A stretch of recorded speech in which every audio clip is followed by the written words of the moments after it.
আসসালামু আলাইকুম প্রিয় অডিয়েন্সবৃন্দ, আশা করি ভালো আছে।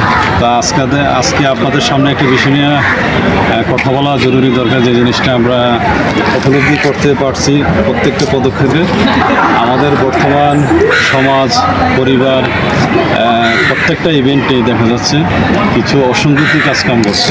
সেই জিনিসটির মধ্যে একটা হচ্ছে পরকীয়া। যে জিনিসটা পরকীয়া জিনিসের মধ্যে অনেকেই লিপ্ত আছে।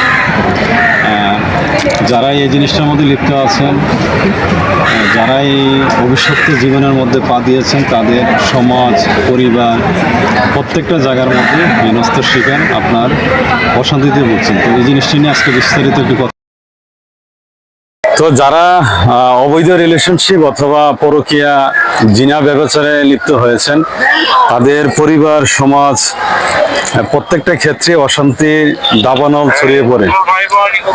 তো যারা পরকীয়াতে লিপ্ত আছেন, তাদের প্রতি কয়েকটি দিক নির্দেশনা বা পরামর্শমূলক বক্তব্য থাকবে।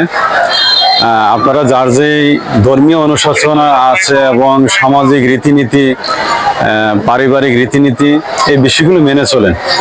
আপনি ধর্মীয় রীতিনীতিতে যদি থাকেন, আপনি অবশ্যই অবৈধ রিলেশনশিপ বলেন, অবৈধ যত কার্যক্রম আছেন, এগুলো থেকে বিরত থাকতে পারবেন। আপনি একটি জিনিস খেয়াল করে দেখেন, যারা অবৈধ রিলেশনশিপ বা পরকীয়াতে লিপ্ত আছেন, আপনাদের সাংসারিক জীবনে অনাকাঙ্ক্ষিত ঘটনা ঘটতে থাকে। না আপনার স্বামী অথবা না আপনার স্ত্রী, কেউ মানসিক শান্তিতে থাকেন না।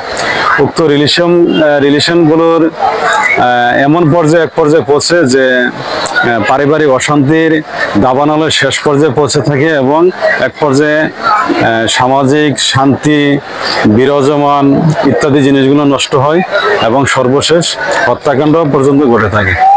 তো এই জিনিসগুলো থেকে আমাদের বাঁচার জন্য আপনাদের প্রতি কয়েকটা দৃষ্টিভঙ্গি থাকবে। আপনি আপনার পরিবারকে সময় দিন, আপনার সন্তান সন্ততি যারা আছে তাদেরকে সময় দিন এবং সার্বক্ষণিক আপনার পরিবারের সাথে সময় দিন এবং তাদেরকে নিয়ে বিভিন্ন পরিবেশে ঘুরতে যান, বিভিন্ন রেস্টুরেন্টে খাবার খেতে যান এবং ধর্মীয় যে জিনিসগুলো আছে তাদের সাথে সম্পৃক্ত থাকুন।